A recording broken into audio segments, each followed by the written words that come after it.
बिंदु के प्राण छूट गए थे। गलत कर्म करते करते मरा था, इसलिए प्रेत की योनि में चले गए। चंचुला देवी को मन में आया कि मेरे पति को मोक्ष मिले। मोक्ष कैसे मालूम पड़ेगा कि आपके जीव को मोक्ष नहीं?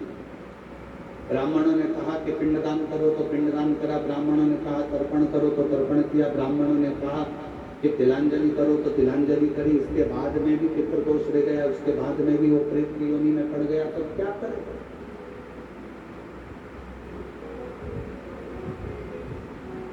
इसलिए सारी समस्या का हल जम के बोलो जरा एक लोटा बोल बम का नारा है। श्री शिवाय नमस्तुभ्यम। इसलिए एक लोटे जल की महत्वता कही है। पति के लिए तिलांजलि कर दी, पति के लिए तर्पण कर दिया, पति के लिए सारा कार्य कर दिया। तुमने भी अपने पूर्वजों के लिए, अपने पितरों के लिए कितना कितना करा, ऐसा कोई नहीं है जिसने नहीं करा। कोई ने ब्राह्मण का भोजन कराया, कोई ने कुछ कराया, कोई ने कुछ कराया। उसके बाद भी अपनी पत्नी का लेकर जाओ, हाथ दिखाने जाओ तो भी लोग कह देंगे पितृ दोष है, इसलिए तकलीफ भोग रहे हो। फिर भी लोग कह देंगे कि पितृ दोष है, इसलिए कष्ट भोग रहे। और ना भाई, श्री महापुराण की कथा कहती है, एक बात अपने अंदर उतार कर रखना, अगर जीते जी अपने माँ बाप, जीते जी अपने माता पिता की सुन लोगे, जीते जी अपने माँ बाप की जो पसंद का भोजन है वो बनाकर खिला दोगे, जीते जी उनका आदर कर लोगे, सम्मान कर लोगे, जीते जी उनका आदर सम्मान में लगे रहोगे, तो फिर मरने के बाद तुम्हें पूरी भजिया पकौड़ा खीर खिलाने की जरूरत नहीं पड़ेगी। वो जीते जी आप और हम आज के समय में माँ बाप का सम्मान जीते जी नहीं कर पाते, माता पिता का आदर नहीं कर पाते, सत्कार नहीं कर पाते, और उसी का भोग बाद में भोगना पड़ता है कि हम लोग दुखी हो जाते।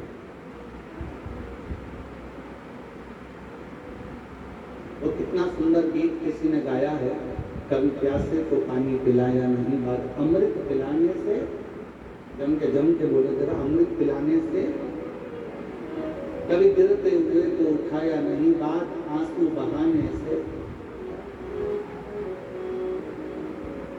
मैं मंदिर गई, पूजा आरती की, कभी माँ बाप की सेवा करी ही नहीं, कि पूजा रचाने से कौन सा?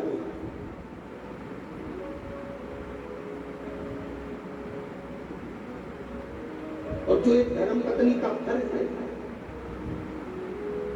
एक धर्म पत्नी का जो कार्य था वो धर्म पत्नी ने करा। चंचुला ने अपने पति के लिए, बिंदु के लिए जो कर सकती थी सब कर, उसके बाद भी उसका पति प्रेत की योनि से नहीं छूटा।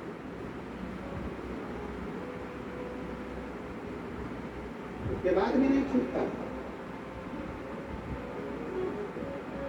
सिंहासन पर बैठो, कुर्सी पर बैठो, पद पर बैठो, प्रतिष्ठा पर बैठो, मना नहीं है, और उसके साथ तुम एक मानव भी हो, तुम्हारे अंदर एक मनुष्यता है। जब पद, प्रतिष्ठा, कुर्सी, सिंहासन जब हमारा चले जाता है, एक सरकारी नौकरी करने वाला भी एक दिन जब रिटायर हो जाता है, और वो सरकारी नौकरी करने वाला जब ऑफिस में अपनी कुर्सी पर जाकर बैठता है तो लोग मना कर देते हैं, तुम रिटायर हो गए हो, चलो यहाँ से, अब तुम्हारी नहीं चलेगी।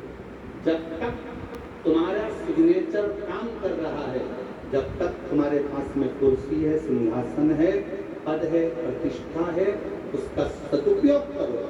जिस दिन सिंहासन से नीचे उतर जाओगे तो तुमने किसी गरीबड़े के लिए, तुमने जनमानस के लिए, तुमने साधारण व्यक्ति के लिए जो अच्छा करा होगा ना, वो अच्छाई एक ना एक दिन सिंहासन से नीचे उतरने के बाद तुम्हारे सामने आकर खड़ी हो जाएगी कि तुमने